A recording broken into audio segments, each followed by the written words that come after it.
Okay. Tonight, playing Sandy, Larry Gutman. playing Sarah, Abby Glazier. playing Eleanor, Susan Avery. playing Adam, Gareth Lawson. playing Danny M1, Valerie. playing Danny M2, Chris Carlson. playing Josh, Harley Diamond. playing Dave, Christopher Young. and playing Brian. David. A windowless room, a conference table surrounded by 10 black ergonomic chairs, an enormous stack of boxes full of seltzer cans. Everyone sits around the table except when they are getting up to get a seltzer. Sandy is always wearing a baseball cap except in the last scene. There are a lot of hoodies and plaid shirts. Everyone is wearing an ID on a lanyard around his or her neck except for Josh. Brian is taking notes on his laptop throughout the play, except during breaks when he thinks Adam, Eleanor, or Josh is saying something dumb. Most of the time, the play moves at a fairly fast clip. No dwarves or elves or trolls. Giants? Cyclops. Griffin. Human head. Body like a goat. Fawns. Werewolves. Vampires. Obviously, we can't do werewolves or vampires. I'm just riffing. Cannibals. Cannibals aren't... Cannibals? Oh, right. Chariot. Centaurs. Centaurs. Oh, I'm sorry. Are you putting this in the notes? Should I start taking notes? You should have started taking notes 20 minutes ago. What did we say already? Giants, centaurs. Cyclops, Griffin, Hummingbird, goat. Hold on. Human head goat is a fawn. Okay. Giants, centaurs, cyclops. Trolls. We're not doing dwarves or elves or trolls. Oh, right. Manticore. Is that something? Manticore. That sounds familiar. I don't think that's a thing. What's a manticore? Brian. Medusa. What was Medusa? She was a gorgon. Oh, right. What's a gorgon? Manticore, lion's body and a human head. 3 rows of teeth, yada. Eats people whole.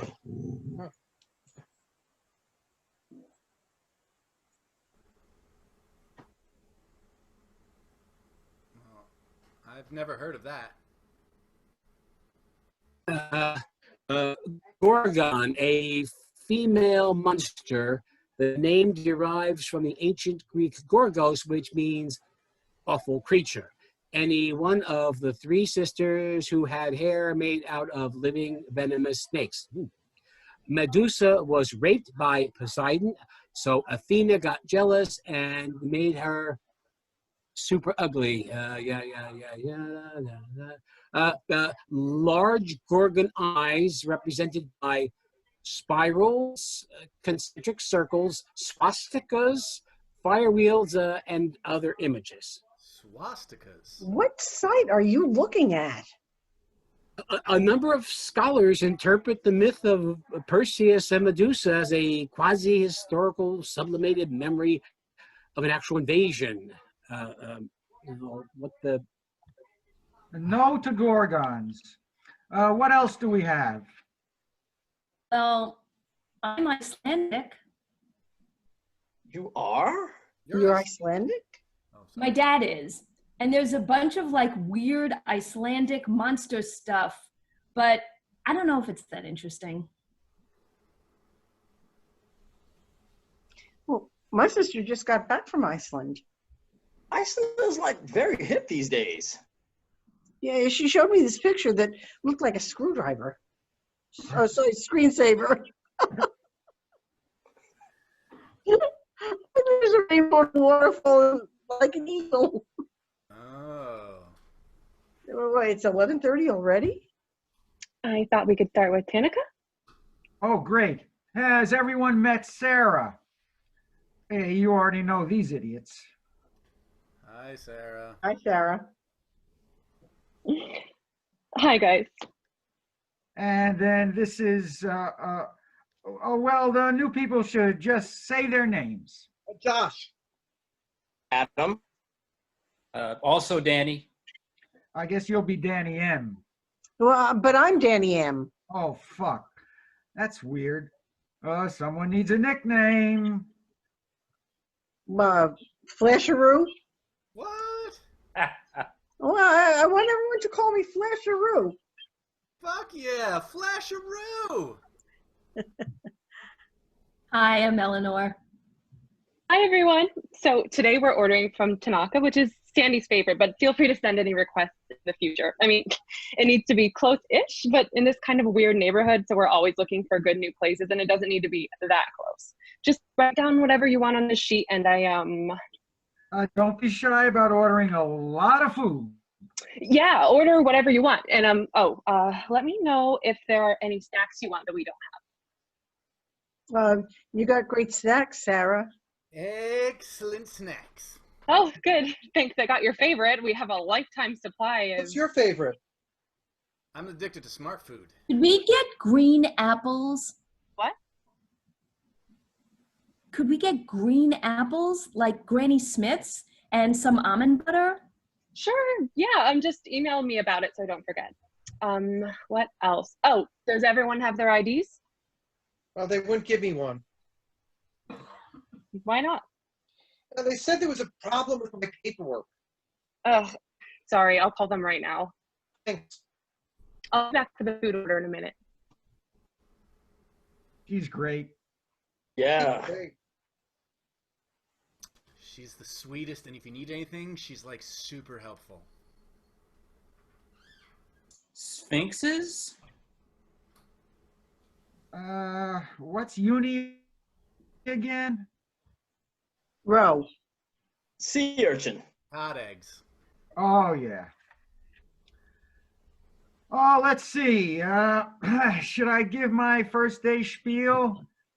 I'll do the short version for the new guys. Okay, I'm a pretty nice boss. I don't fire people unless they're complete assholes. You won't work past 7 or on weekends, and I don't need you to say smart shit all the time or come up with the best, most brilliant idea. I mean, it's great if you do, but the most important thing is that we all feel comfortable saying whatever weird shit comes into our minds. So we don't feel like we have to self-censor, and we can all just sit around telling stories, because that's where the good stuff comes from. These guys know this. I mean, you guys have been through this. I'd say half the stuff on Heathens was from our lives, or just stories we'd heard from other people. More than half. What'd you say? More than half of the stories were from our lives. Yeah, even more than half. What else? Well, Brian was my assistant for a couple of years, and now he's in charge of taking all the notes. He'll write up everything we say and then email it to us at the end of the day. What was I talking about? Embarrassing stories. Yeah, embarrassing, or just, well, that's what we're here to do. Tell a really good story. So we should feel comfortable saying whatever, and not having to be PC or worry about anyone judging us or anything like that. This is a sacred space. And what we say here obviously stays in the cone of silence. The cone. Yeah, the silence. sacred cone. Remember Alejandra? We're not going to think about her right now. Who's Alejandra? She was the worst. Yeah, she is this creepy person who. Yeah, I'll tell you about Alejandra some other time. Anyway, the point is, one person can make everyone feel self-conscious or judged, and yeah, well, that's the spiel. Hey, when it's working, it's fun, and it's like hanging out with a bunch of friends. And just to remind you, we can do anything. Jeff and Victor have given me carte blanche. Wow. Amazing. Awesome! The rest of the world might be going to hell, but stories are better than ever. We've been given the opportunity to create something unprecedented. So let's make an impact. Let's make people feel shit they didn't know they were capable of feeling. Let's fuck with everyone's heads and shift their relationship to space and time. Let's make something wild and crazy, but so fucking truthful that it gives everyone a new sense of empathy and commonality. We can change the world. What I need from you guys is total commitment when you're here. So I'm going to ask you to turn your phone off when you sit down at the table. Sure. Oh, yeah. Yeah. Of course. I want you to give yourself over to what we're doing creatively and spiritually. I want you to listen hard and brainstorm harder. And I want you to give me your craziest, wildest ideas. And then we're going to distill those ideas down to something incredibly rigorous and specific. I repeat, we can do anything. But it's about monsters, right? Or a monster? Not necessarily. I thought that's what. That's what they told us. What I said was that there's something monstrous, something deformed and foreign and terrifying, but it might not be a literal monster. Oh, sorry. I guess I was And thinking. it's definitely not a dwarf or an elf. Don't worry, we got lots of time to figure it out. Sure. I'll go first. I basically won the lottery. I was a sophomore, and I was tiny, like 5'2" or something, and I was dating a senior, Jessie, who was gorgeous and had these enormous boobs. I mean, the biggest boobs in our school. Like, she had to have boob reduction surgery in college. Boobs. And Why would she date you? I don't know. I think I was good at baseball. I think she's been with, like, a lot, you know, older, sleazy seniors, and she wanted some pathetic little sophomore to be nice to her, which I was. I worshipped Jessie. And, let's see. I remember she kept bringing up sex, and I kept putting it off because I was terrified. Oh, man. And I mean, I was happy, you know, just to get a couple of blowjobs a week from a beautiful older girl. And then finally, one night, she kind of insisted.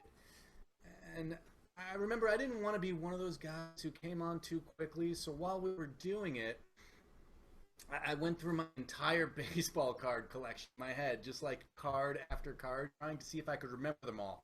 Trying not to think about the fact that I was having sex. And afterwards, she told me that I lasted longer than all the other guys she'd been with. So I got to tell my friends, and I was pretty fucking happy about it. Okay. Mine was kind of confusing. Are you putting all of this in the notes? No, he doesn't have to. You can always say, don't put this in the notes, and he won't put it in the notes. Okay, don't put this in the notes. Actually, no, fine. You can put it in the notes. Yeah. So mine was kind of confusing because when I was 16, I kind of, I put like half of it in my girlfriend, you know, after junior prom. Just the tip? I mean, it was more than just a tip, but it was like for a second, and it wasn't all of it. And then she was like, well, what did we just do? And I was like, I don't know. And we both freaked out. And then for the next few years, you know, I never knew what to say when people asked if I was a virgin. So, of course, I said I wasn't, but it stressed me out. And then when I was 20, my best female friend, you know, and my best guy friend and I got drunk at this party, and then we lay out in a field, and then we had sex. I mean, we both had sex with her, but it was super consensual. You know, super consensual. Like, it was her idea. Did you touch his dick? I did not. I went first while You know, and then I lay there off to the side in the grass while they did it. And I'm gonna pass. No passing. I'd like to pass. Fine, you can pass. No more passing. Okay. It was actually really nice. Most of my friends had really weird experiences, but mine was really nice. See, I was a senior in high school. He bagged groceries at the health food store. And I actually ended up moving in with him, which is crazy now when I imagine having an 18-year-old daughter moving in with some guy who works at a health food store, but that's what I did. Anyway, it was my 18th birthday and it was really sweet. And I've only told this story to other women and my boyfriends. Anyway, it was great. It was my 18th birthday and he made me a carrot cake. And I told him that night I wanted to lose my virginity to him. And he said something like, "Sounds good." I bet. Yeah, we did it on his couch, and I was worried it would hurt, but I think I actually lost my technical virginity years earlier climbing a fence. I had kind of sat down on a sharp, and I bled everywhere, but the nice part of it was when we had sex, it really didn't hurt at all, or maybe it hurt like for a split second, and then I actually came, and we actually came at the same time. Is this too much detail? We came at the same time, and I told all my friends, and none of them believed me because half of them had never even had an orgasm. And I remember thinking, I'm gonna have the most amazing sex life. But then, of course, there was like a decade of bad sex ahead of me. But somehow it was just kind of magical with Tony. His name was Tony.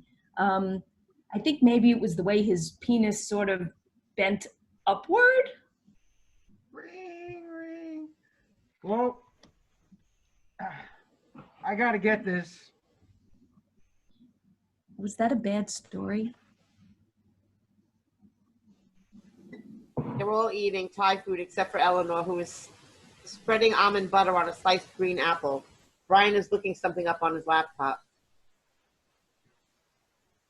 It's pronounced Chimera. No. Really?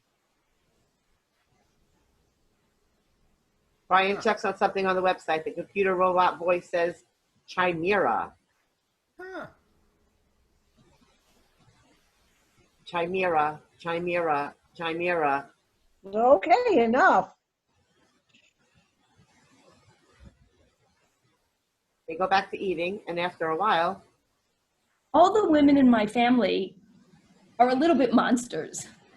What does that mean? Everyone has a weird thing. what's the weird thing?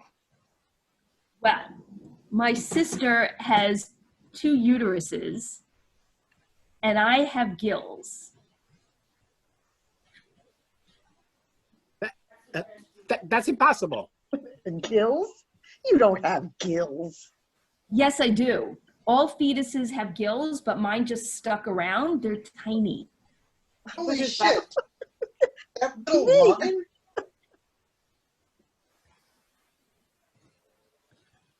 Yeah, it's just a little pocket. They get infected sometimes, though. Can you breathe underwater? I wish. I don't think those are gills. But why would you think I'm lying? And your sister has... Yep, she has 2 uteruses. And that's not all that uncommon. And then my mom is blind in one eye, which kind of makes her a cyclops. And my aunt has alopecia, which means she's totally hairless. Are any of you cold? Hey, morning, everyone. Sorry I'm late. How's Rachel? She's fine now. She thought there was blood in her urine, but I think she just ate a beet salad or something, and I forgot about it. You know, I once had this crazy thing. Oh man, this is a weird story. I once had this crazy thing that well, I don't know if it was like a male or UTI or whatever, but uh, hey, cone of silence. Cone. Cone. Okay. Uh, this was in, oh God, I want to say, first of all, that this was in the early years of marriage, and I'm like the most loyal husband in the world now. But right after Sly was born, things were kind of weird between me and Ellen, and we weren't having that much sex. Oh, Yeah, that's Jesus. what happens.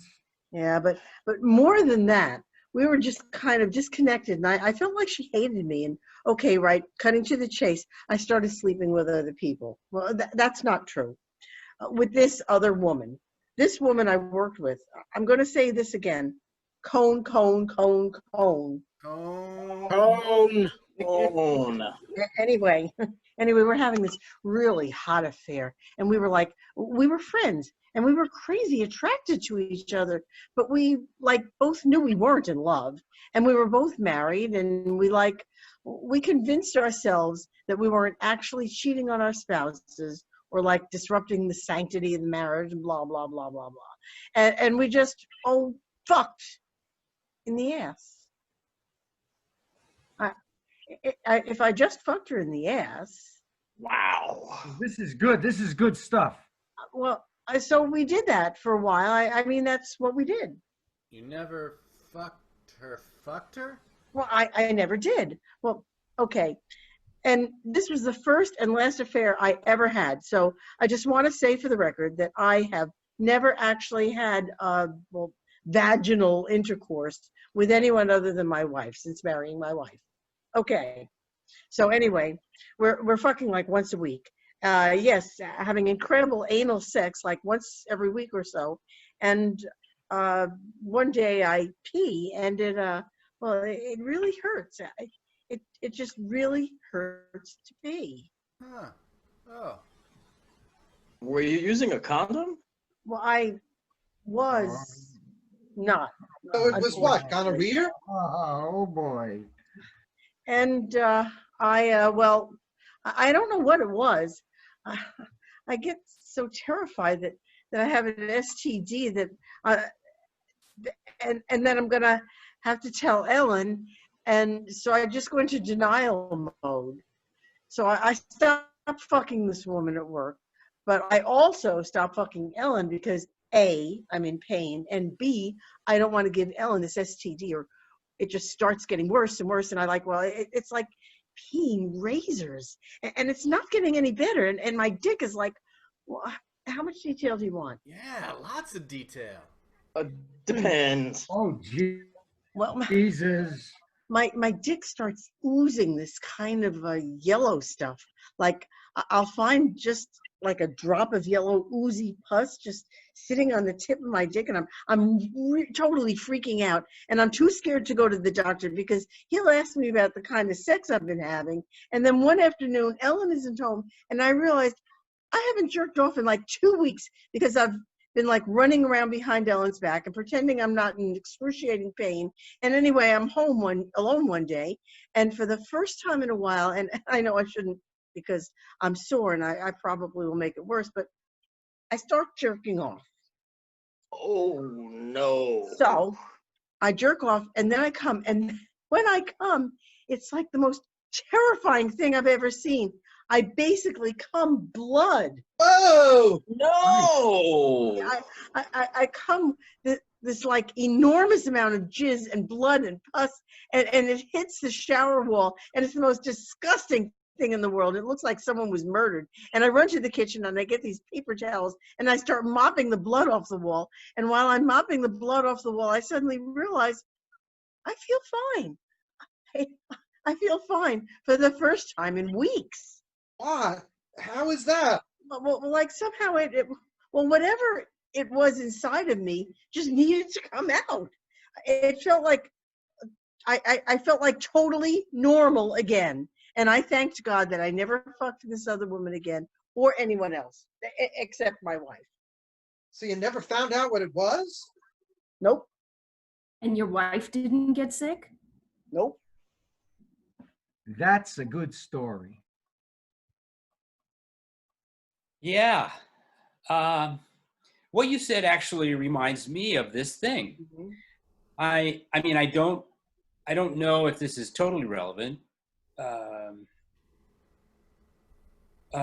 well, a few years ago, we went up north to my friend's house, and it was really, really cold. I mean, so cold we spent most days inside. But then there was this one morning when it had rained overnight, and everything had kind of thawed. And I went out by myself in this big pair of boots that didn't belong to me. And I walked across a field like I didn't stay on the road. I just walked straight into a field, and I realized that it was a cornfield, a muddy cornfield full of dead corn husks. And I took one of those husks and I put it in my pocket. And then I circled back to the dirt road and walked up through the fog and found this pink rock that was beautiful, half light pink, half dark pink. And I put it in my pocket too. And then I got back home. I put the husk on the counter. I put the pink rock on the counter. And I forgot about them. And later that night, my wife saw them and she said something like, "What are those?" And I looked, and for a second, I didn't recognize them because they were such muddy, sort of crusty objects. And inside the house, out of context, they looked kind of horrible. And I was embarrassed. And I said, "I don't know," which was very strange, a very strange thing for me to say because I never lie to my wife. And then I opened the door and I threw them out into the night. What if time, what if time, what if time had two axes? Axes.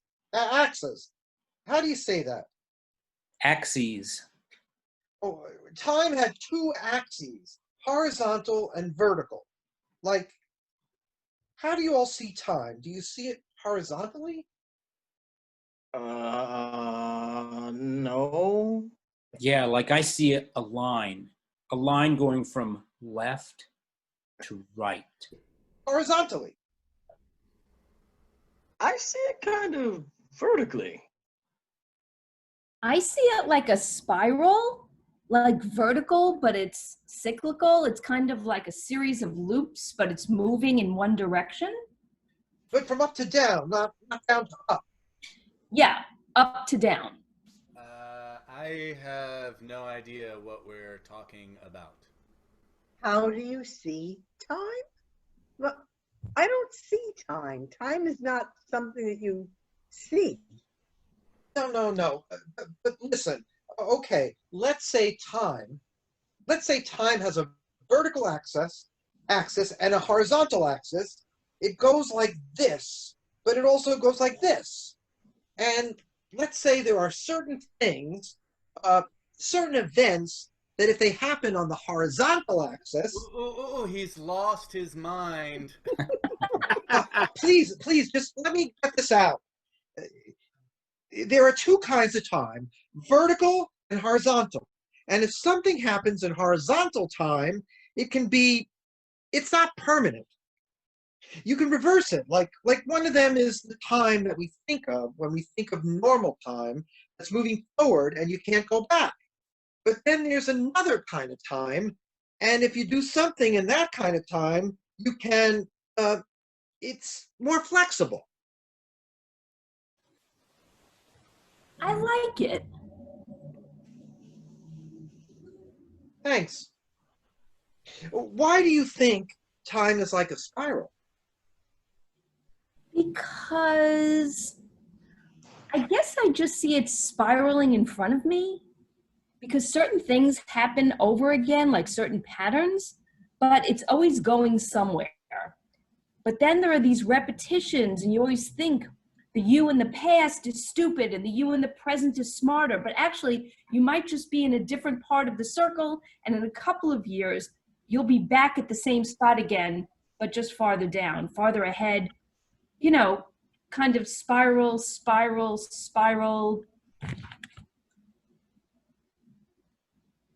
until I guess you die. Are you knitting? Yeah, is that okay? You're actually knitting something? Yeah, it helps me think. What are you knitting? A sweater? On the other side of the world, there's a monster who looks exactly like you, doing exactly what you're doing, wearing the exact same clothes, and eating the exact same food, and going to the same job, and thinking the same thoughts, except the monster is doing it all upside down and backwards and in reverse order. He's your shadow and your mirror reflection, but you're his too. And when this world ends, we'll all have to figure out who's real and who's the copy and who's sincere and who's joking, because one of you is going to heaven and the other is going to hell. We're doing tie again. Nobody order the Pad CU. Hey, when are you going to tell us your Jerry Madigan stories? Yeah, you keep saying. I still can't believe you knew him. Dave's heard all my Jerry Madigan stories. But I would gladly hear them again. He's such a... I watched Paragon like 7 times when I was... Oh, Paragon's not even his best work. I love Paragon. Yeah, Paragon is pretty good, all right. Well, Jerry taught me everything I know about journeys and exploits. Jerry taught me everything I know about feats and accomplishments. Jerry taught me everything I know about achievements and deeds. Jerry taught me everything I know about objectives and intentions. Jerry taught me everything I know about tension and opposition. Jerry taught me everything I know about hunches and gut reactions. Jerry taught me everything I know about impressions and responses. Jerry taught me everything I know about sketches and outlines. Jerry taught me everything I know about overviews and assumptions. Jerry taught me everything I know about proposals and suggestions. Jerry taught me everything I know about detours and digressions. Jerry taught me everything I know about inklings and awareness. Jerry taught me everything I know about concepts and perception. Jerry taught me everything I know about drafts and extractions. Jerry taught me everything I know about rundown and condensation. Jerry taught me everything I know about compression and concentration. Jerry taught me everything I know about reinforcement and reduction. Jerry taught me everything I know about growth and escalation. Jerry taught me everything I know about desire and inclination. Jerry taught me everything I know about fulfillment and consummation. Jerry taught me everything I know about execution and implementation. He was a drunk and a bigot, but he never held that against anyone. I started working for him when I was 19. I kind of became the son he never had.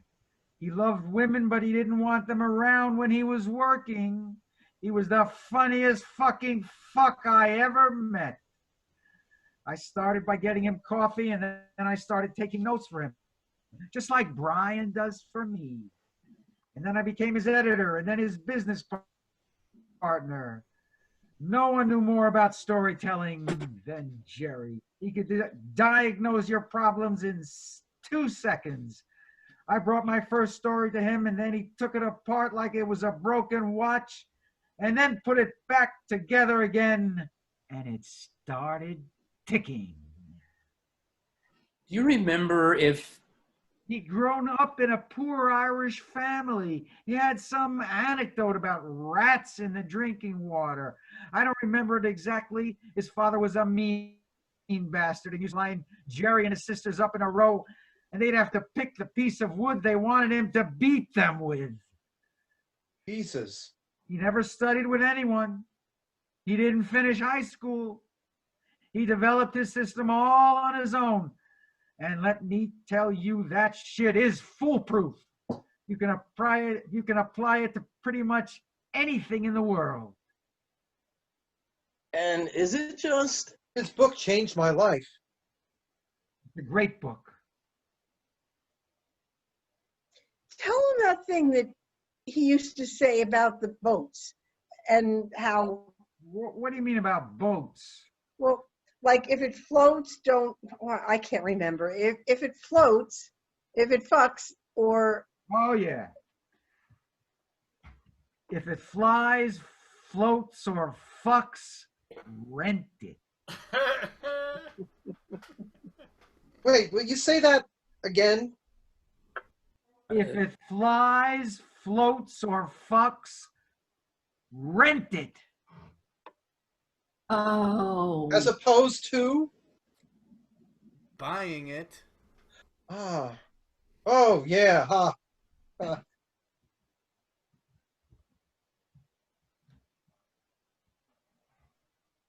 Oh, sorry, guys.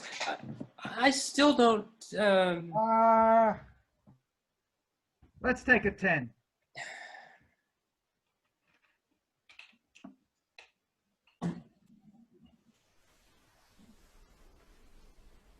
Whoa. What? But Guess how old the world's oldest animal is? what kind of animal?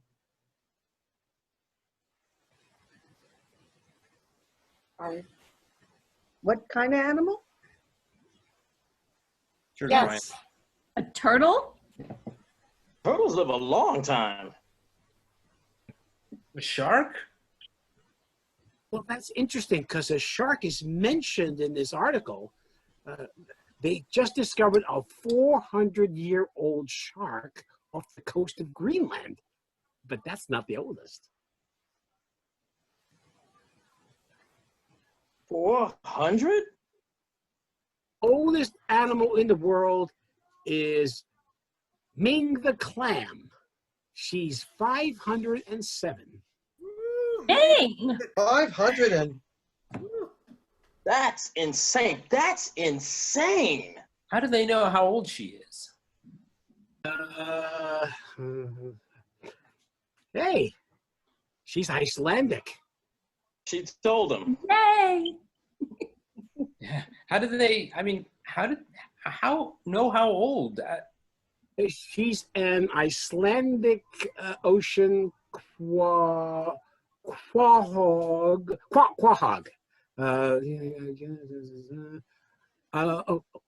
They counted the rings on her shell, like a tree, I guess. That's so beautiful.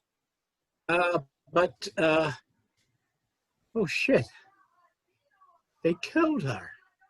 What? No! To find out. Ming was unfortunately killed by researchers when they opened her shell to figure out how old she was. Jesus Christ. That is like such an example of how messed up everything is right now. That is like perfect. Ming's status as the oldest animal in the world is questionable, though. One species of jellyfish is biologically immortal. Instead of dying, it simply reverts to an earlier age in its life cycle.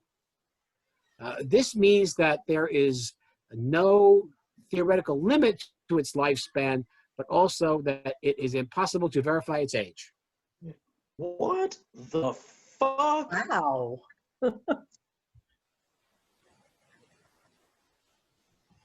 Wow.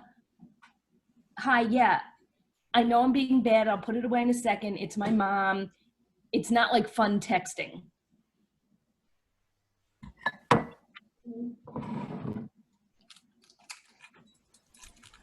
She's the worst. It's just like gotten into her head that my brother and I have to get all our stuff out of her basement. It's not like she's moving or anything. But what she doesn't understand is we don't have basements.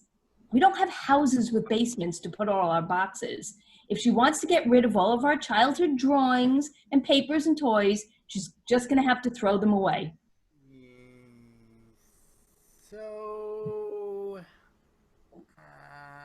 I do want to just say for the record that Sandy's super not into people texting when we're around the table. I know. I just... Like, if you wanted to send a text, you should probably just pretend you need to go to the bathroom and then, like, do it in there. But he's not here right now. I know, but he could walk in at any moment. And anyway, it's sort of an honor system thing. It's about vibes in the room and keeping things really... But he texts. Well, obviously, but he No. wants us to...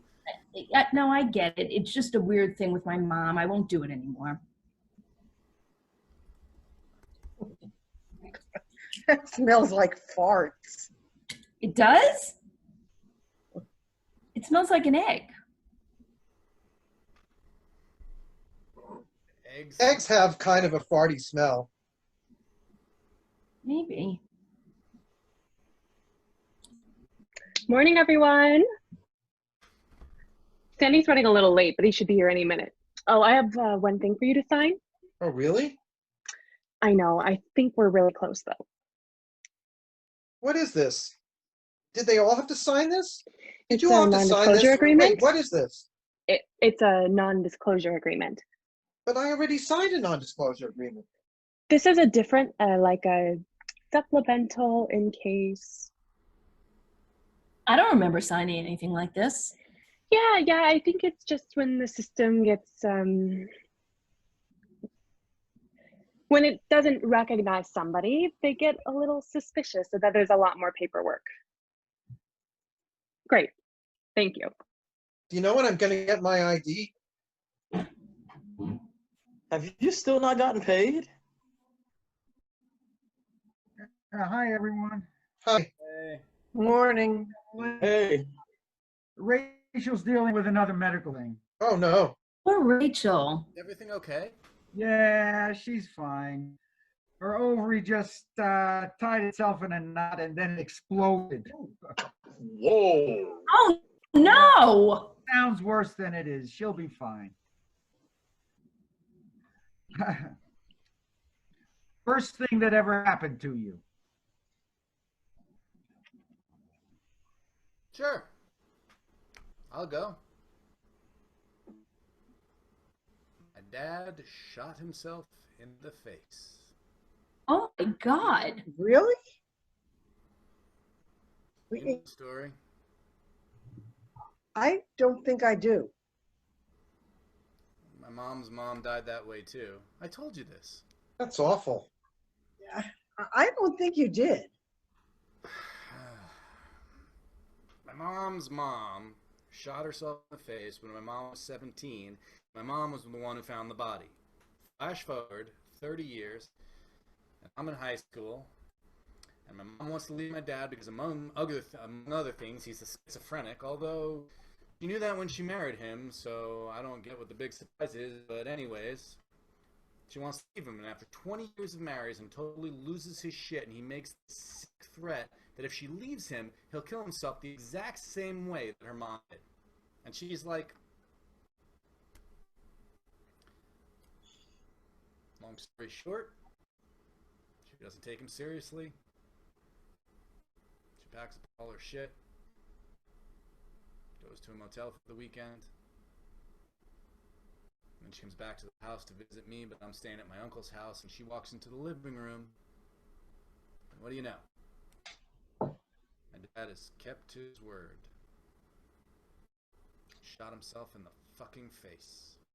My mom relives the same trauma all over again and checks herself into an institution. Meanwhile, no one's thinking about me, but again, that's no surprise because no one was really thinking about me in the first place. Does it sound familiar now? Hey, I'm so sorry. No pity parties. It made me who I am, and it made me want to tell stories, and And I ended up living with my uncle, and he was the one who introduced me to the Stargazer and everything else. Sandy did, and that's what got me to move out of my shitty town and come here and find Sandy, and it gave me the hunger and the bravery to do that.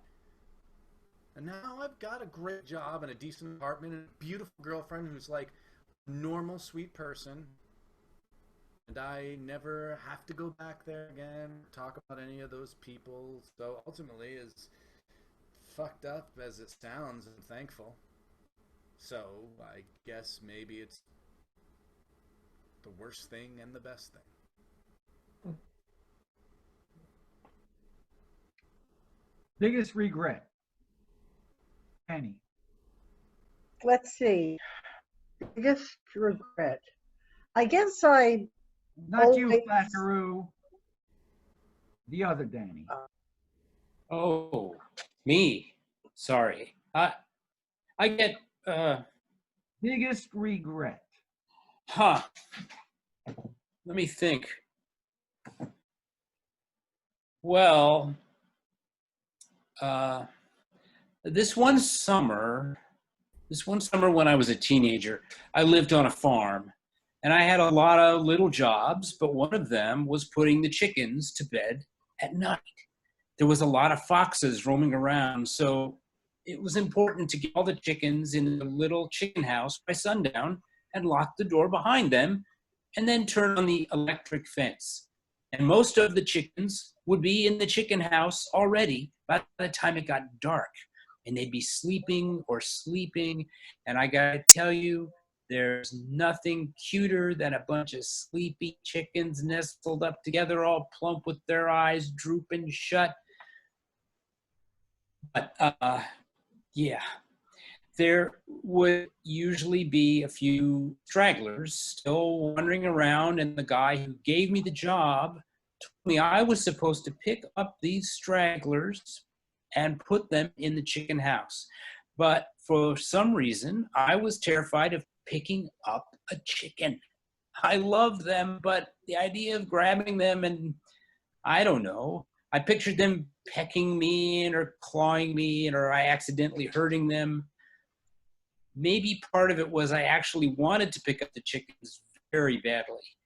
There was something about their chests, their fluffy, alive chicken breasts, and I loved the idea of holding them firmly but lovingly in my hands. But I just couldn't picture it going the right way. Like, how to do it. And I worried I would hurt the chickens or be hurt by the chickens, so I actually would just wait until after sundown, like 10:30 or 11 p.m. And then I would go out and lock the chicken's house door and turn on the electric fence. And by that time, all the chickens had gone in the house and fallen asleep on their own.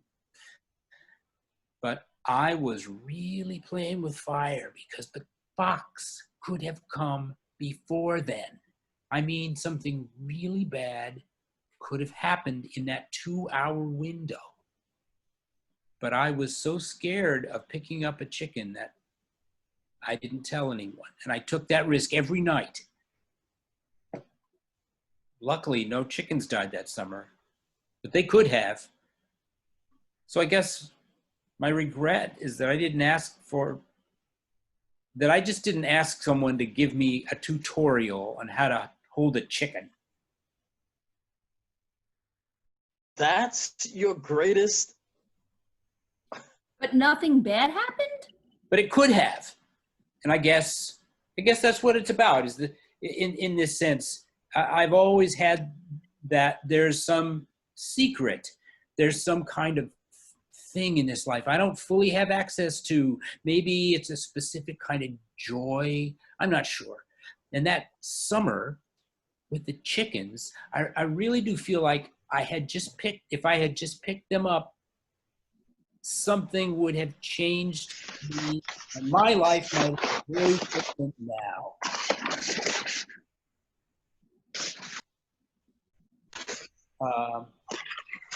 Sorry. I feel like saying something. I really heard what you said in the first day about our stories, about our personal stories being the material for being part of the inspiration for the work. I really understand that. I think, but sometimes when I tell personal stories to you guys, just like now, it doesn't feel real. It feels misleading. What do you mean misleading? Afterwards, I feel like I made something up, even though I didn't. There's not enough context, or I'm telling a story because I think you want me to tell a story. And then I'm trying to figure out how you all see me in relation to the story. And I can tell the way you are seeing me is not the way I am. It just gets so personal, and I guess I've always felt like my personal life is the part of my life that I don't want to turn into a story. I also just want to add that I feel really lucky to be here and really respect everybody in this room, and I really respect what we're doing. Silence. The only movement is Dave transferring his toothpick from one side of his mouth to the other and then back again. Seems like Sandy might say something. Then after a long while, he starts texting. Then he dials a number. Then he strolls out of the room. I guess we're on a 10. Did you know that a whale off the coast of Brazil can hear what another whale is saying off the coast of Alaska? Something about the way the ocean transmits sound. I like that. So if you're a whale, you're hearing like every other whale in your hemisphere all talking at the same time. I mean, not talking, you're making whale. Hi, Danny M too. Sandy was wondering if he could talk to you in his office for a second. Yeah, of course. He exits, never to return.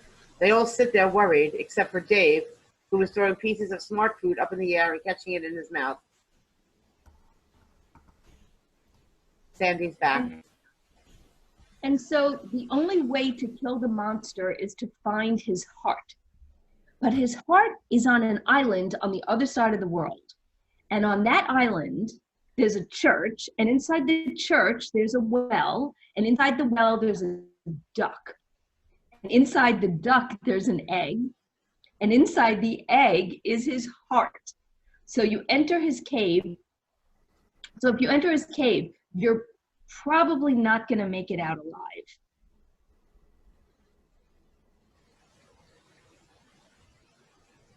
Imagine a world like ours with clocks and calendars, but all the clocks tell a different kind of time.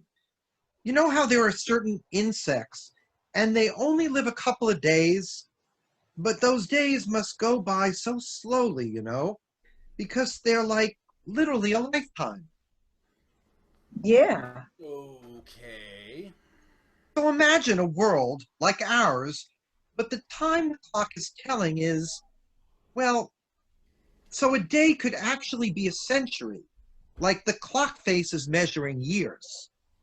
Or it could be the opposite, and an hour on the clock, or what looks like an hour on the clock is actually a second, or a millisecond. So it's a totally different world, but it appears the same. But to them, a millisecond is a lifetime, or 100 years is a minute. Ooh, that just gave me tingles. Do you guys know about the yugas? It's this Hindu cyclical idea of time and the universe, and the idea is that we're always in one of 4 stages, yugas. And when you're done with the 4th yuga, you cycle back to the 1st.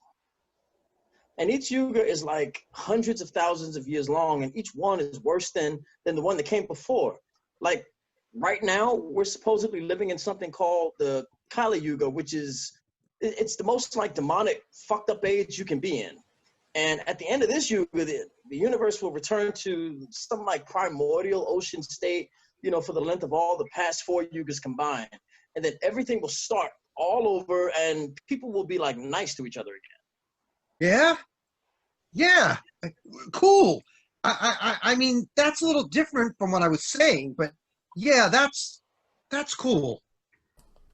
So what I was saying was that maybe there's a world where people are experiencing, their world just measures time differently. They, How do we tell that story though? what do you mean? If their minute is our century or our minute is their decade or whatever, how do we tell the story of, well, are we telling the story in our time or theirs? Yeah, maybe there's a way to, maybe that would be the point. What would be the point? Like messing with all of that and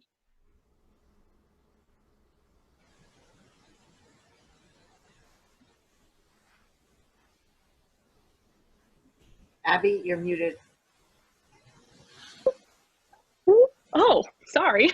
Didn't realize you meant me. I thought you were talking to. I meant you. Wow. Okay. I feel kind of on the spot. Well, I guess only Sandy knows this, but my mom died when I was 13. awful. Oh, so sorry. Yeah, I sorry, mean, Sandy. it's okay. I mean, it's not okay. It's super sad, but it's like my life. So yeah.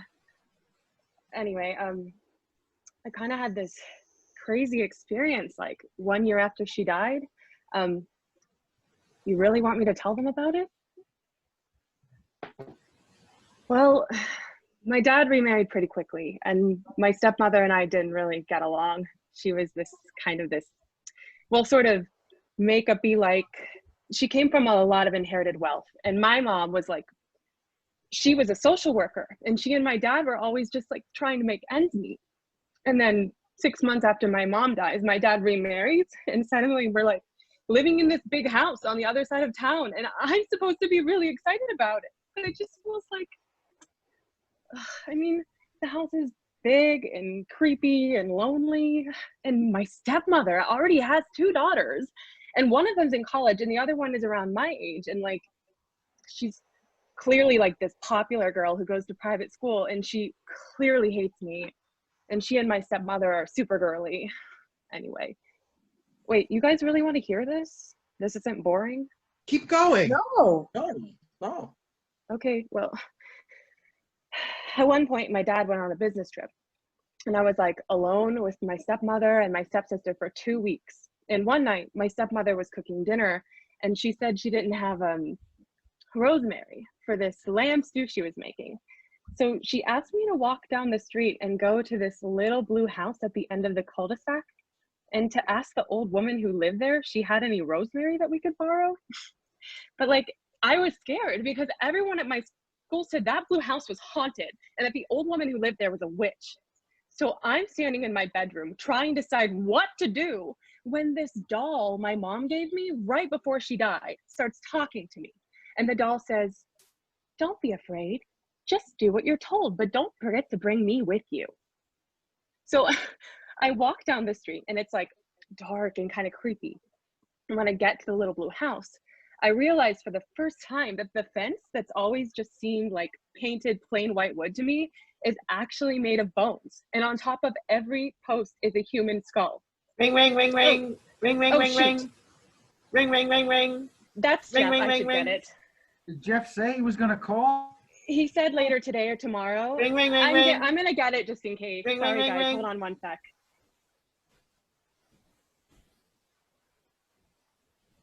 It wasn't Jeff. Why is he calling at all?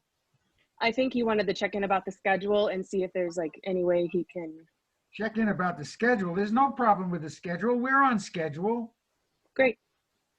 When you talk to him, tell him we're on schedule because I don't want to talk to him. Great. Yeah, he knows we're on schedule. I think he just likes to feel included. And so he was reaching out to see if he could help or if there's anything we need or. Oh, yeah. Okay. So So on top of every post, there is a human skull. And I'm terrified, obviously. So yeah, I knock on the door and this old lady opens it and she looks like a million years old. And I ask her if she has any rosemary. And she says she has to check first. So why don't I come inside? And this already feels like a really, really bad idea. But the doll whispers to me that I should do it. So I do as I'm told and I go inside.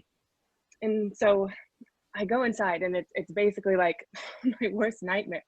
The old woman locks me in a room and tells me that she's going to put me in the oven and eat me unless I clean her whole house and separate the moldy corn from the good corn by the next day at sundown.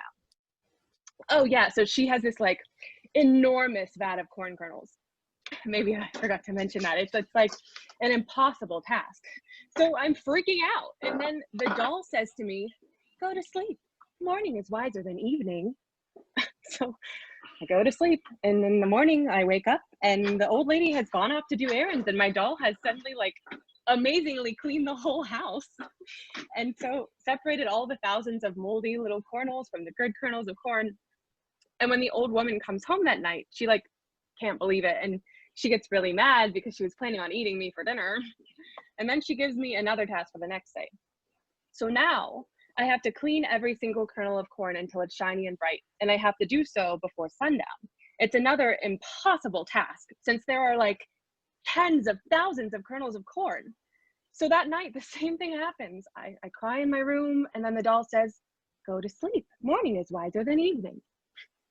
Then when I wake up in the morning, my awesome doll has already cleaned every single kernel of corn. And when the old woman gets home that evening, hungry for dinner, she can't believe that all the corn is clean and she gets really mad and yells, how did you do all the work I gave you? And I just said, oh, I did it all with the blessing of my mother. Because, well, my mother did give me the doll and I didn't want to say like, you know, oh, the doll did it for me. Anyway, right after I say that, the old woman gets really scared and she says, I don't want any blessings in my house. And she pushes me out the front door and out to the human gate made of skulls. And then she takes one of the skulls and she puts it on a pole and she says, this will light your way home. And sure enough, there's a fire inside the skull and it burns through the eyes and lights my way back to my stepmother's house. And when I get home, I try to hide the skull in the garbage cans in our driveway so my stepmother doesn't find it. But then I hear this little voice coming from inside the skull. It's saying, don't throw me away. Take me to your stepmother. So I bring the skull inside and it stares at my stepmother and stepsister with these burning eyes, and the eyes follow them wherever they go. The eyes burn right into their evil souls. And by the next morning, they both turned into ash. That's it. Did everyone write down their lunch orders? Where's the sheet? Lunch should be here by 1 at the latest. Sandy vacates his chair at the end of the table, and they all put on tiny goggles and face the empty chair. They are talking to someone we can't see. We can only hear his voice. He has a posh British accent.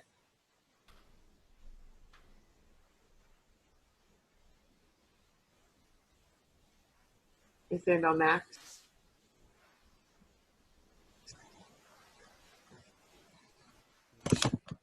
Hello. Oh, there you all are.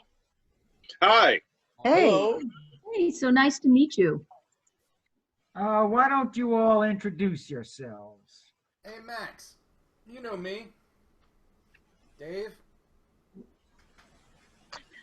Oh, yes. Hello, Dave.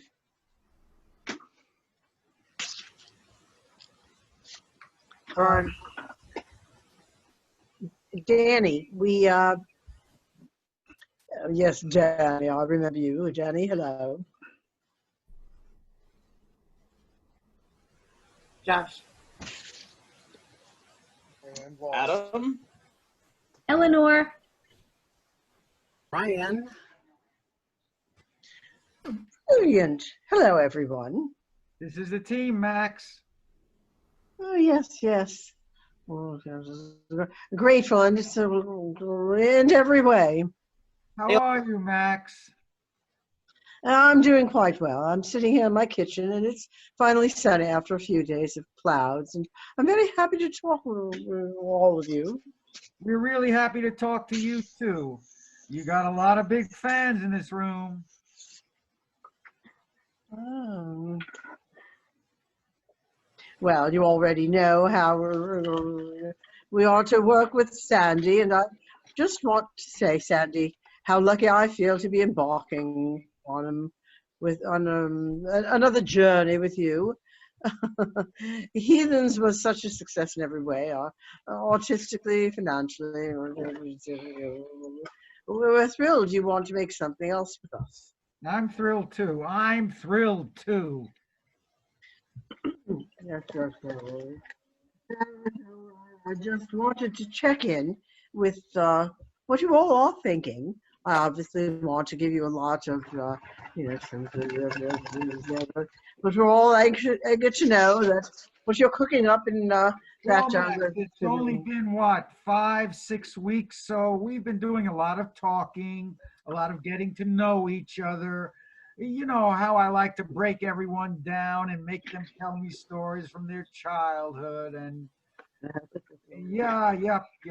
And we're also asking each other big questions about time and space and the nature of what we all do for a living, you know. Oh yes, it sounds very, very.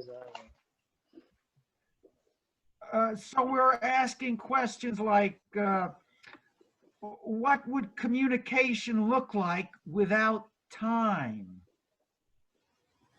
Does God think in generals or particulars? What if effect came before causes and answers before questions? Can you have meaning without matter? Because we've been talking about the fact that whales and dolphins are telling each other stories all the time, but they're doing it without words or pictures or objects. What if we could do that for this project, Max? What if we could tell the story that's the only story we all need to know? And we didn't even have to write it down or turn it into code or hire actors. If you think about the greatest thinkers in world history, Jesus, Socrates, Confucius, none of those guys recorded anything or wrote anything down. And what we know about them, we know through other people telling stories about their stories. Could we go back to the beginning? Could we remake our collective unconsciousness? And Dave had this. Oh, Dave, why don't you tell him? Really? Yeah, go ahead.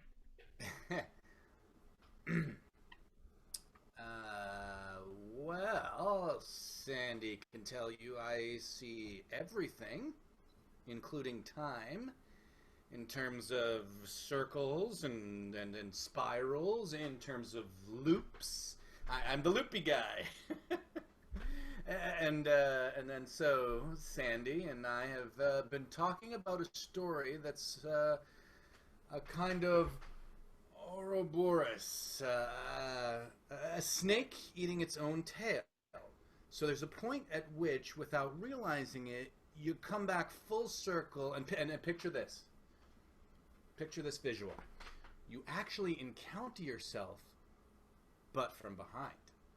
Picture taking a hike and thinking you've walked in a straight line, but then suddenly you find yourself back where you started and you're staring at your old self, the self who stood there at the beginning of the hike, tying his shoelaces, but you're looking at the back of his head. You still there, Max? Oh yes, although I think you lost me when you started talking about snakes eating their own tails. Oh, forget about that, Max. That's not the important part.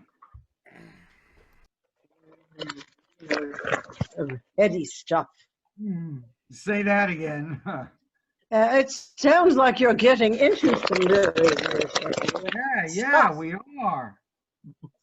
But ultimately, you know that what we love about you is your ability to just tell a really simple, to reel people in and to make them. Sure.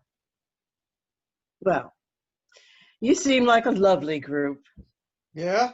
You too. Thanks so much. I'm going to sign off now because the dog is looking a bit anxious and pawing at the back door, and I think he needs to take a wee. Thanks for listening, Max. Oh, thank you, everyone. Nice All right, meeting bye. you. Thanks. Thank you. Bye. So long. Bye. Well, that was pretty cool. I can't believe that was him. He looks so old. I thought he looked great. Yeah, but he used to be sexy. He's still a good-looking guy. Yeah, but he's clearly had a facelift. He has not had a facelift. Yes, he has. Yes, he has. Oh my God, men can never tell. He had his eyelids done, his face lifted, and they shaved away some of his chin and those hair implants. You're insane. He hasn't had plastic surgery. I would That's not bet his you style. $1 gazillion dollars. Can everyone please just be quiet for 30 seconds so I can hear myself think?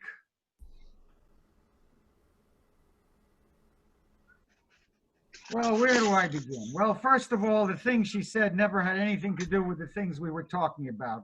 We'd be breaking a story and Alejandra would say, out of nowhere, she'd say, did anyone know there's a solar eclipse tomorrow? Or have you heard about the war in...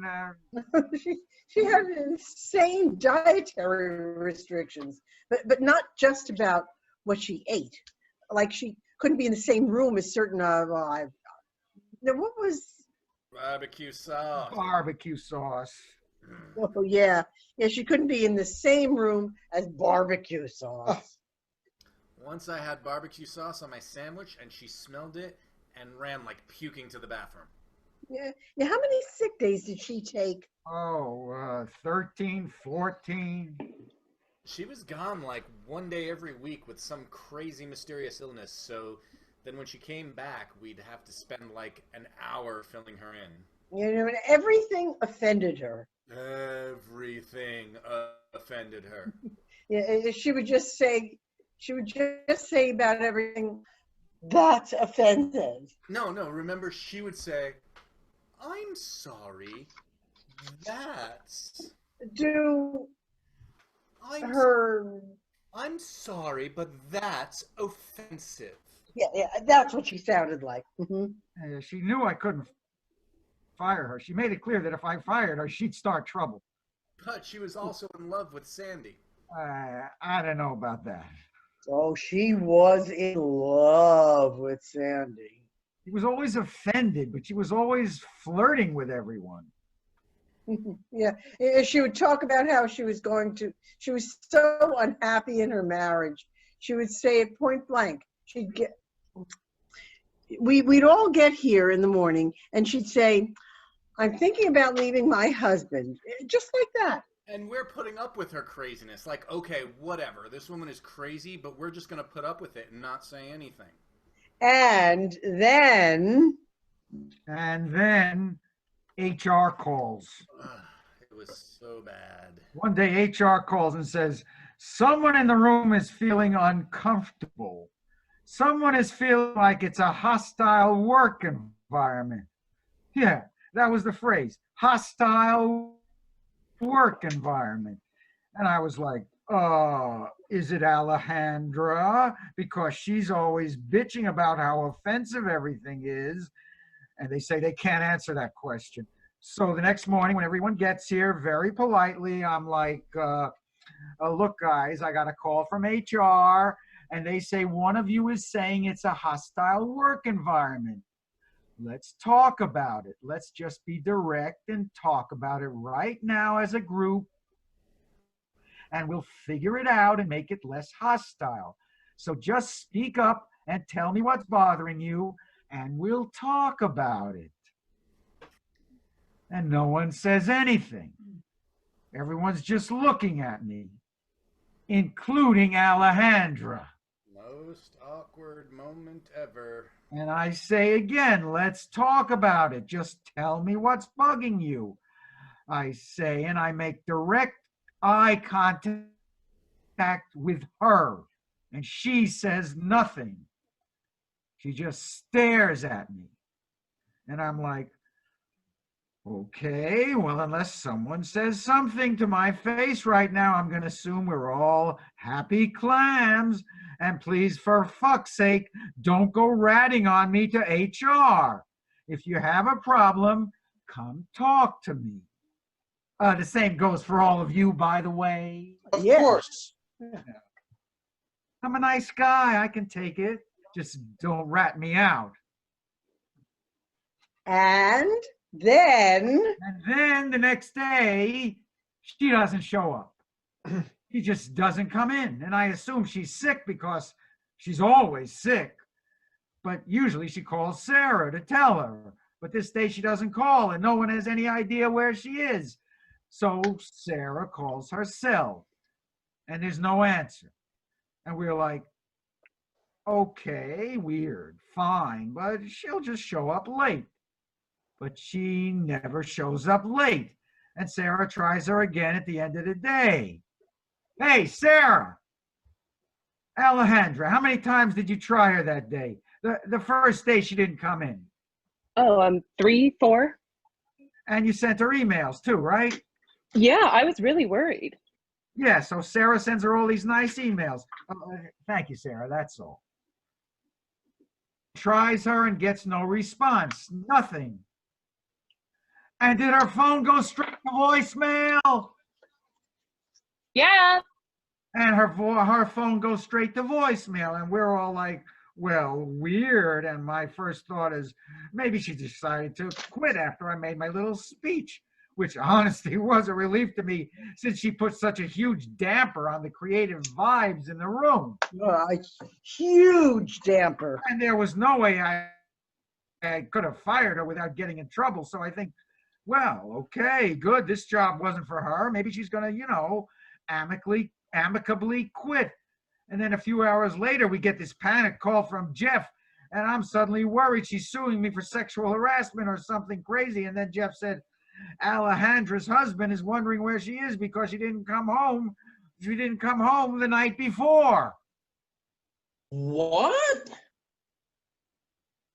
So then, And then these calls from Alejandra's extended family start coming in. She's gone. No one has any idea where she is. And then? That's it. She disappeared. She never came back. What? that's horrible. He evaporated. Was she murdered? No one ever found any evidence of it. No body. I think she just took off. She just took off. She was batshit crazy, and then she took off. You also remember how she was obsessed with Bora Bora? Yeah, maybe like she's sitting on a beach in Bora Bora. And later I said to Jeff, this is why you shouldn't make me hire a woman or a Chinese person or whatever unless I meet that person and want to hire them. Don't strong arm me into hiring people I don't want to hire because they can turn out to be crazy. And that doesn't do any of us any good. Sandy, Don't tell me it's Jeff. it's Victor. What does Victor want? Yeah, okay. All right, give me 5 minutes. What time is it? 8:45. I thought he said we were never going to work past 7. I had dinner plans. It's not a big deal. Once on Heathens, we were here until 3 in the morning. This is a great job, you guys. A lot of people would kill to have this job. I miss Danny. The other Danny. Has anyone talked to him? I liked him. Me too. I liked him, but I wouldn't say I miss him. Anyone want a probiotic? Oh, yeah. Sure. You know what I think would be cool? If we could, I mean, science must be able to, there's got to be a way to just like attach electrodes to people's brains and stimulate the parts of the brain that respond to story and like specific story elements. You know, so you could make people feel all the things they would feel during a romance or an adventure or a happy ending, and there would still be an art to it because you'd be figuring out which synapses to stimulate when and for exactly how long. But the whole thing, you know, where we have to make up some fictional world or some fictional series of events or narrative concepts will be over. And if you wanted to do something new, it would just be coming up with a new algorithm, a new sequence, which is really what it is anyway. You know, we all pretend that there's something magic about it, but it's actually just algorithms. You don't really think that. I do. I think it would be such a relief. Don't you? Morning, everyone. Oh, morning. Morning. Sandy's sorry, but he's not going to be able to come in today. He had another emergency conference call with Jeff and Victor last night, and he's exhausted. But he says you guys should keep spitballing without him, and he's excited to hear what you come up with tomorrow. Why was it an emergency conference call? It wasn't. You just said it was an emergency conference call. I did.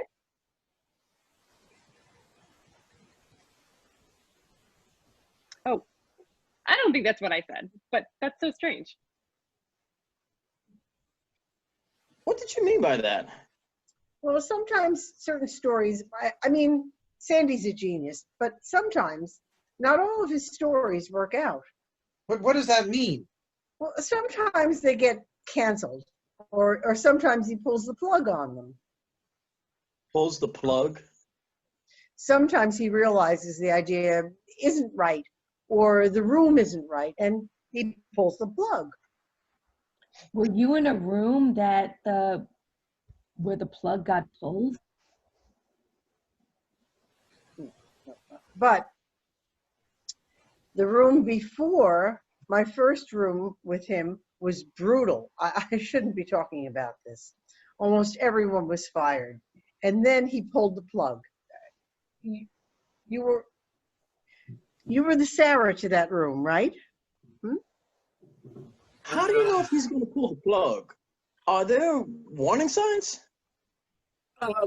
Well, he usually just stops coming in. This is different, though. What happens if you're not fired, but he pulls the plug? You go home. You still get paid? Well, you go home and you still get paid. That sounds nice. It's not nice. Are you kidding? It means the room was a failure.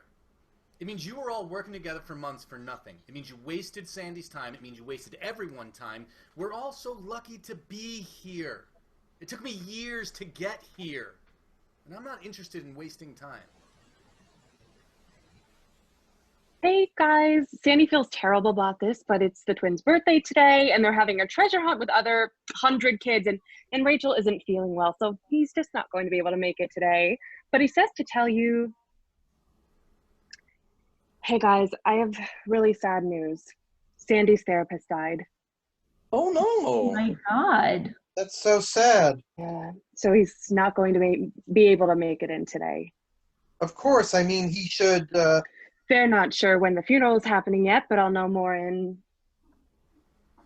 Hey guys, this is my bad, but I totally forgot. Sandy is giving the keynote speech at this conference today. Anyway, he's going to be there today and tonight, but he said to tell you to keep going and to keep breaking stories. I think he said something about breaking the story open, and also that you guys are geniuses, and he... Hey. Sandy! Hey. Back! Hi. Yeah, I've only got a few minutes, but I wanted to stop in and Oh no, is everything okay? Yeah, everything's fine. Rachel's doing a little better, but things are pretty crazy, so I gotta head home in a few minutes. Of Well, course. thanks for stopping by. Please send her our best, our love. I just want to remind all of you that what we're doing is important. We need stories. As a culture, it's what we live for. These are dark times. Stories are a little bit of light that we can cup in our palms like votive candles to show us the way out of the forest. Every single one of you was changed by a story at some point in your life, or else you wouldn't be here, right? Think back to the time when you were a little kid and a story changed your life. Do that right now. Yeah. The stories we create teach people what it's like to be someone else on a visceral level. As storytellers, we know how to shift perspective and inhabit different viewpoints. Imagine what would happen if everyone in the world could do that every once in a while, what we already do on a daily basis. It would be revolutionary. Oh, shit. I gotta go. Stay safe in this crazy weather. Wait, Sandy. I'm so sorry. Keep you here, but yeah, sorry. It's been more than 3 months, and I actually haven't been paid. Are all of you being paid? Yep. Yeah. Did you talk to Sarah? Oh yeah, Sarah's been great, but it's still not happening. I've jumped through a lot of hoops and filled out a lot of papers, and yeah, I also still don't have my ID. And every day when I come in, I have to wait in line and show my passport to security and sign in and get my picture taken. I'm really sorry to bring it up now. I realize it's a bad time. Yeah, I need to go deal with some stuff at home. Yeah, of course. Can we talk about this later? Yeah, of course. Sorry, I know I jumped the gun. Sorry, everyone. Did you fill your bathtub? I don't believe in filling my bathtub. What does that I'm mean? worried if I fill my bathtub, it'll crash down through my neighbor's ceiling. I filled my bathtub. I bought about 10 almond butters. Do you have flashlights? I have candles. I bought 5 flashlights. Is Sarah still here? Sarah! Hi, guys. We were wondering how late you were going to stay today. I'll stay as long as you guys stay. That's my job. Oh, you don't have to do that. Go home and be safe. No way. I'm manning the phones and I'm here if you need anything. Do you think Sandy would be okay with us leaving early today?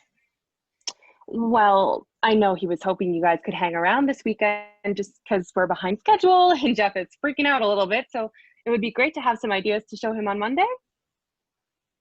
I mean, of course, he doesn't want you to feel like you're putting yourselves in danger or anything. Or if you feel nervous about it, we should probably just let him know and he can. Never mind. We're not going home. We can all order dinner. I called Huey's and they're doing deliveries until 9. Great, thanks. Just let me know if you need anything. You guys are awesome. Yay, thanks, Sarah. Thanks, Sarah. And if it is the apocalypse and we all get stuck here, we can live off of smart food and green apples. And start a new society. Fuck. I wish I had my toothbrush. Can I make a confession?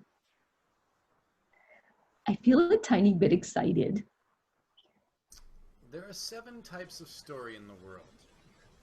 Rags to Riches, The Quest, Killing the Monster, Voyage, and... How is the quest different from killing the monster? You're trying to get somewhere. You're trying to get to the castle or the Golden Fleece, and you might kill a monster along the way, but the point is The point isn't killing the monster. Rags to Riches, The Quest, Killing the Monster, Voyage and Return, Comedy, Tragedy, and Rebirth. Rebirth is about deciding to change and become a better person. Oh, yeah. There are 36 types of stories in the world. Supplication, crime by vengeance, pursuit, disaster, abduction, murderous adultery, vengeance for kin upon kin, fatal imprudence, madness, self-sacrifice for ideals, self-sacrifice for kin, self-sacrifice, all sacrificed for passion, obstacles to love, conflict with a god, mistaken jealousy, erroneous judgment, loss of loved ones, recovery of loved ones. Was that 36? That was like 19. Okay.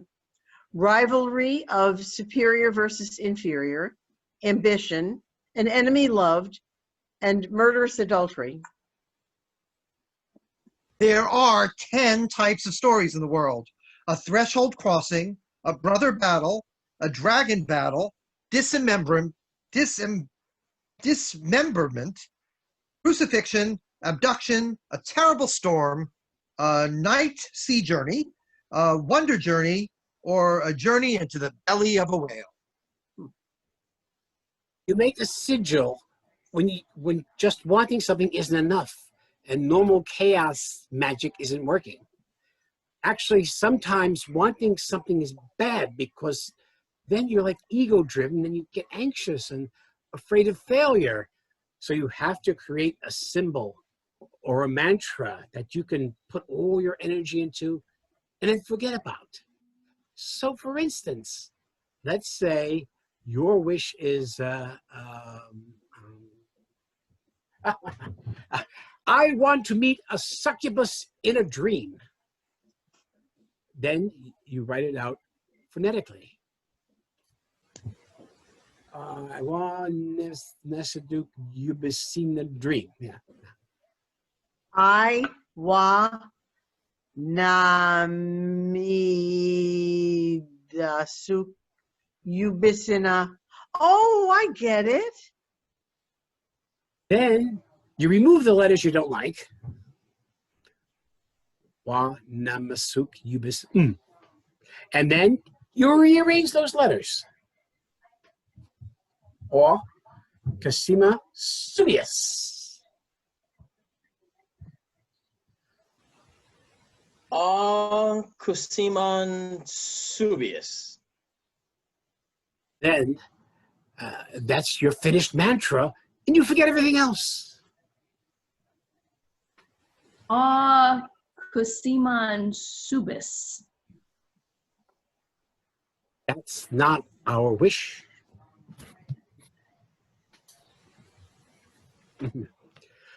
What's our wish?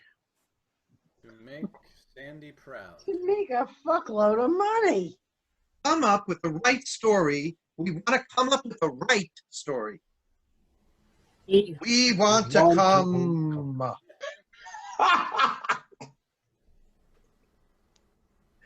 Come with Darai Tesori.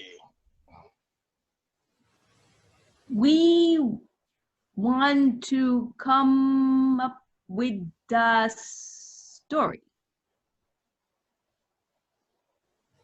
Iwa Twemeta store. Are we putem rat trots? We put them right. Trots.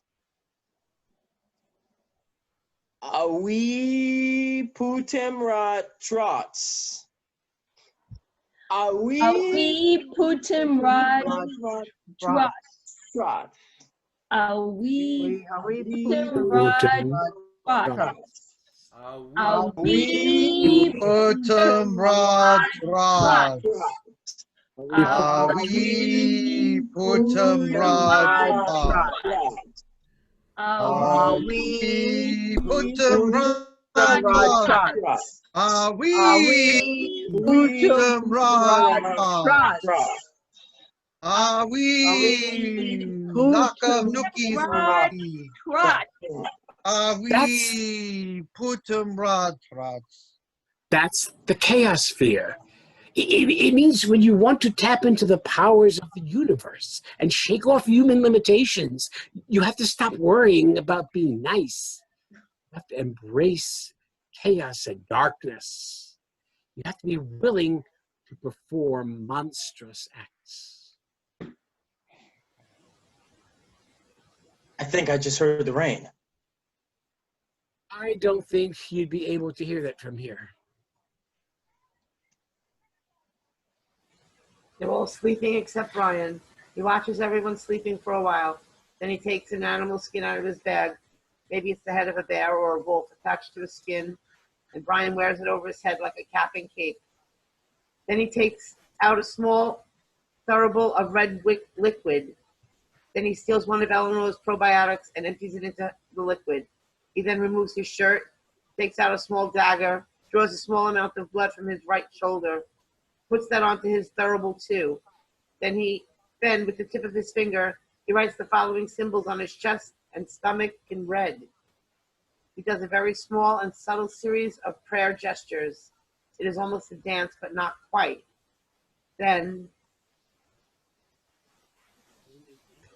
Types of stories in the world. First, the void. Then, the first void. Then, the second void. Then, the vast void. Then, the far extending void. Then, the seer void. Then, the unpossessing void. Then, the delightful. Then, the void fast bound. Then, the night. Then, the hanging night. Then, the drifting night. Then, the moaning. Then, the daughter of troubled sleep. Then, the dawn.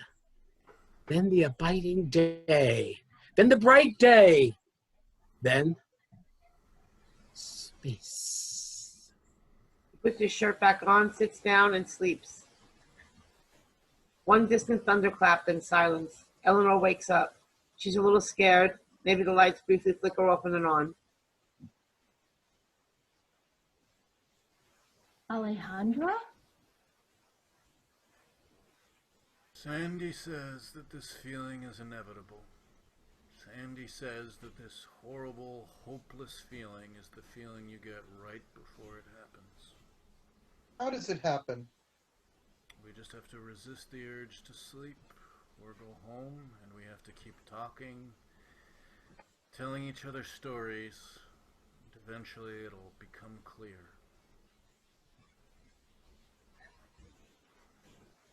Who has a story? No one has a story? Please, God, just someone tell a fucking story. You tell a story. I've run out. Once upon a time, there was nothing, just vast depths, and the spirit of the Great Father alone in these depths. He has the depths, and the depths were him. I can't tell you how lonely it was for him, just floating in nothingness, alone in a silent universe. One day, his loneliness was so acute that he grew anxious, and his anxiety created a lot of energy, just a lot of buzzing, spinning energy. And so the Great Father sat and concentrated all his energy, and with all that lonely, anxious energy, he produced something out of his head. And being something alive, it sprang from his forehead, but it was monstrous. You know, it was a giant with like many heads and 7,000 tongues and 15,000 arms, and it was stupid and angry. You know, it was a first try, but it needed to eat. So Great Father concentrated and concentrated, and out of his asshole sprang a cow, a sacred proto-cow. And her name was Bessie. And she provided his monstrous child with milk. And then one day, Bessie was just standing there. And she started licking some gray stones that were laying at her feet. And lo and behold, as she licked them, the gray stones began forming into heads, the heads of gods, two brothers and a sister. And they sprang up and looked around and they saw the nothingness, and they saw their oldest brother, you know, the deformed, stupid giant with the thousands of heads in their arms. And they fell upon him with their divine swords and they murdered him. And out of his dead body, they fashioned the world. And his veins became rivers, you know, his bulbous nose became the tallest mountain. And they picked the dandruff off his scalp and they threw it into the sky. It became the stars. And the two brothers and the sisters, they frolicked in the world. You know, that was the corpse of their dead giant monster brother. And they built a golden palace where his belly used to be, but soon they were bored. So the sister fucked her older brother and then gave birth to a wolf. And then she fucked her younger brother and gave birth to a serpent. And then she fucked her great-grandfather, which no one even knew was possible. And then from this fucking, she was pregnant for a very long time, and it was difficult pregnancy, and it was about 100 years long, and during it, she was cared for by her sons and the wolf and the serpent. And when it was finally time, she gave birth to so many babies. She gave birth to the year, and then she gave birth to the month, and then she gave birth to the seasons, and then she gave birth to the minute, and then she gave birth to the second. Then she gave birth to the day and the night and the days of the week, and then she gave birth to the dawn and then the twilight, and then she gave birth to time, you know, and death, and finally she gave birth to disease, and she gave all these things her breasts to suck on. The wolf and the serpent grew jealous. All their new siblings, who were concepts, not animals, and they grew very angry at their mother for not paying them enough attention, and so they cut off her head, they threw it into the sky. That became the moon. Oh, but before they cut off their mother's head, they raped her. And before she died, these tiny little flesh creatures crawled out of her mouth. And those were the first people. And it's unclear to this day whether people come from wolves or serpents, you know, since the wolf and the serpent raped their mother at the same time. And the wolf and the serpent and the brother gods and the great father, you know, looked at these two little fleshly creatures, man and woman, you know, so tiny and vulnerable. And their hearts melted. And they came together in a kind of truce to take care of these innocent creatures. And they made trees, and they made edible plants. And even Bessie bore a miniature calf out of her eyeball that the man and the woman could take care of, you know, and call their own. And they built a little garden for the man and the woman. And they told the man and the woman that they can stay there, be happy forever. And they were happy. Until one day, when the woman saw her older half-brother and the serpent sliding through the garden on his belly. She was jealous that he could slither anywhere he wanted to in the world. So she climbed on his back and she traveled with him across the entire world, you know, through the oceans where she saw the octopi and whales, you know, through the forest where she saw the nymphs and the satyrs, and to the secret places on the other side of the world, you know, where the gods had banished all mistakes they had made. She saw the people with horns and their faces on their stomachs, and women with penises growing out of their foreheads, and men with uteruses for mouths. And she saw creatures with dog bodies and cat heads and cat bodies with monkey heads. You know, she saw people with feet for heads and heads for feet. I mean, she saw all these hideous creatures, and she waved and she smiled at them, and they waved and they smiled as the serpent slithered his way around the world. And when she returned to the garden, the woman told the man about what she had seen, about the nymphs and the octopi, the dog people, the cat people, and the uterus mound people. That was the first story ever told.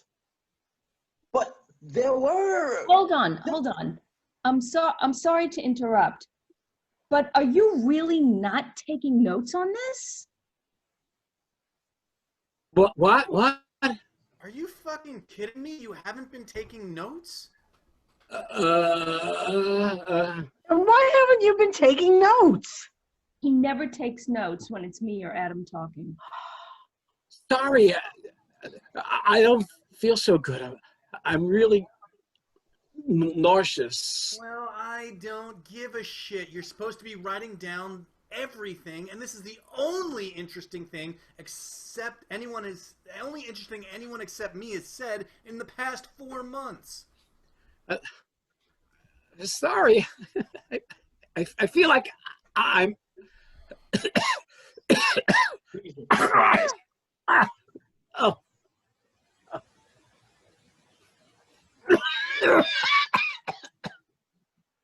Jesus Christ. Is that No, you need to go home right away, right now. Go home, Brian. Please don't tell Sandy about this. Can you remember what he said? I'm not sure. I was kind of just bullshitting. And you keep going? I guess. Hey, Sarah. Hi, guys. What time is it? It's like 6 in the morning. Any word from Sandy? Yeah, apparently one of his houses got hit really hard by the storm. What? oh my God. That's horrible. Yeah, really scary. A lot of water damage, and I think a trampoline blew into the ocean or something. It's lucky they were in their other house. Also, as you know, Rachel is sick, but now it seems like Sullivan and Samantha have the flu, and their nanny just called in sick, so Sandy's going to be out for the rest of today. But he says you guys are going to come up with something amazing without him. He says he has total faith in you. Is there anything else you guys need? Oh, well, Brian just left because he's too sick to, And yeah, I saw him run out. so we don't have anyone to take notes. Wait, are you saying you want me to do it? Well, I mean, if you have time. Yeah. Yeah. If the phone starts ringing in a few hours, I'll have to answer it because Jeff and Victor are breathing down my neck. But yeah, I can totally do that. Hold on, let me get my stuff. Okay. I'm ready whenever you guys are.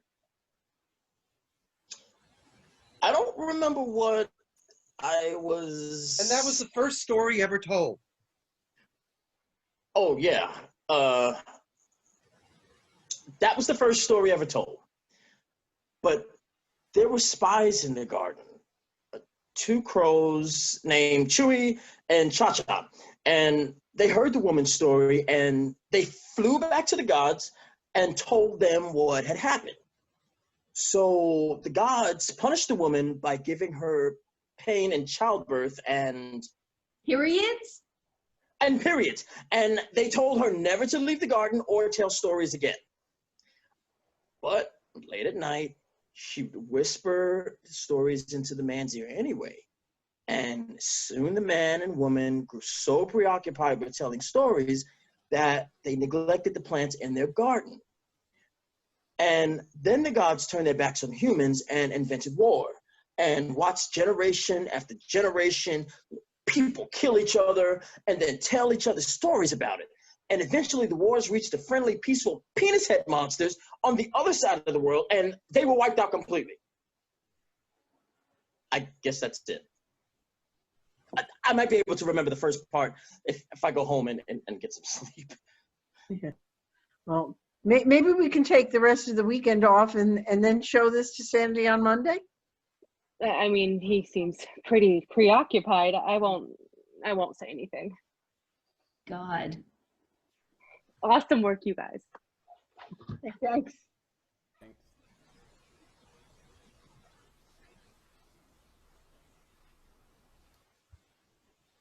So her whole basement was flooded, but I rescued these things to show you guys.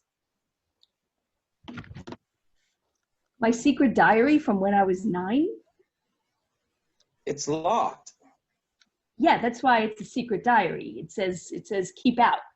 You could pick this lock in like 2 seconds. I'm not ready to read it yet. Maybe I'll give it to my daughter if I ever have a daughter. And then this little guy.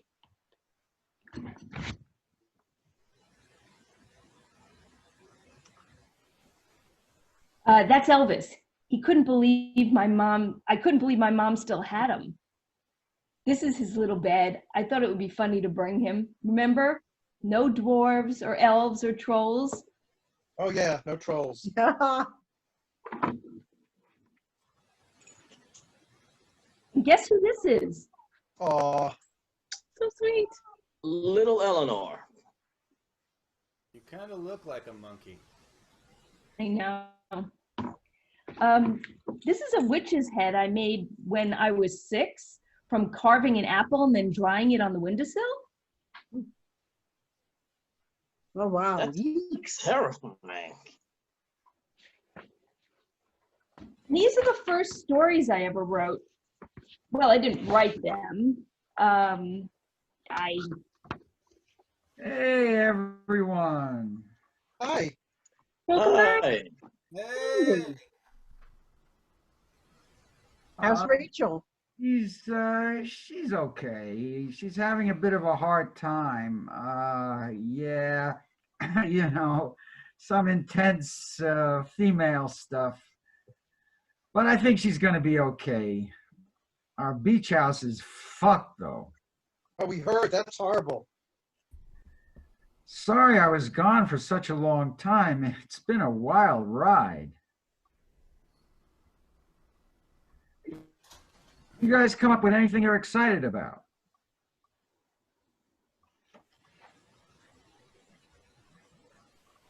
Well, Adam had this. Yeah, it's okay. I've been thinking, I think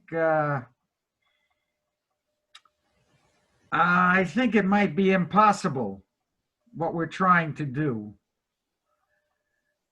I've been in a real existential, it's like my life, but it's not my life.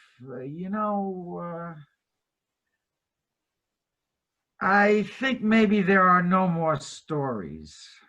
Not that we've told all the stories or that there are only 6 types of stories or something, but I think maybe it's the end of an era, or maybe it should be the end of an era. Like maybe this is actually the worst possible time in the history of the world to be telling stories. You know, what were you telling us about the different ages? The Yugas? Yeah, the yugas. Maybe we have to move into the next yuga. Maybe all this shit has to burn down first. I think maybe this yuga can't handle another story. At least that's where I'm at this week. What does this mean? For what? For the project, I guess. For you and for us. Oh, yeah. Well, I think I'm going to head up north for a while. We've got this great little cabin near the border. It's in the middle of a forest, and the air always smells like eucalyptus. Rachel's thinking she might homeschool the twins for a couple of years, and I'd like to take some time off to learn Qigong and maybe write my memoir. And what about us? Oh, you guys should take it easy, and I'll make sure Jeff pays you for the next month or 2 until you find another gig. I talked to Max and Victor, and we're going to go on indefinite hiatus. But, yeah, maybe you should all think about going into a different line of work. Until the next yuga? I think the next yuga is like 300,000 years away. Yeah. Oh man. Yeah, I'm really tired. Did you order lunch? Yeah, there's a new Tibetan place like a mile away. I ordered yak buttered tea. I got like a chicken thing for you. Oh, great. Great.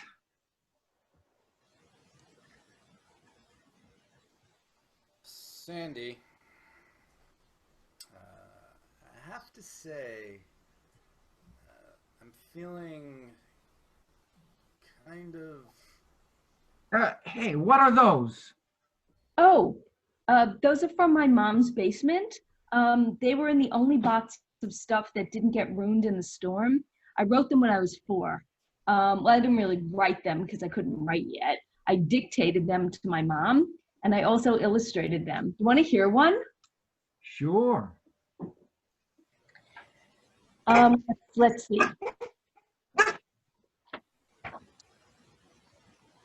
Once about a time, a little girl, she went out in the forest, and she always checked to check if anything was there. Nothing was there, except one day she saw a rattlesnake. So she ran out of the forest. The end. That's a classic.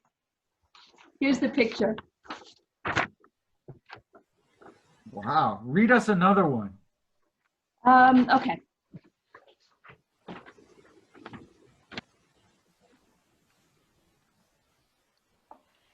Once about a time, there was a fire in the forest, and some people were camping out, and they didn't know a fire was on because they was asleep.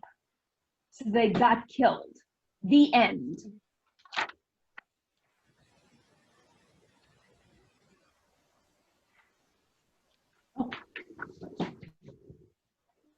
Oh, here's a Christmas story. Once upon a time, I guess I learned how to say it right eventually. There was a little girl and she was so happy that Christmas was coming soon. And finally, Christmas came and she was so happy when she found all her things on the floor. She had jewelry and lights and happy. That's funny. I guess I always like jewelry. The end.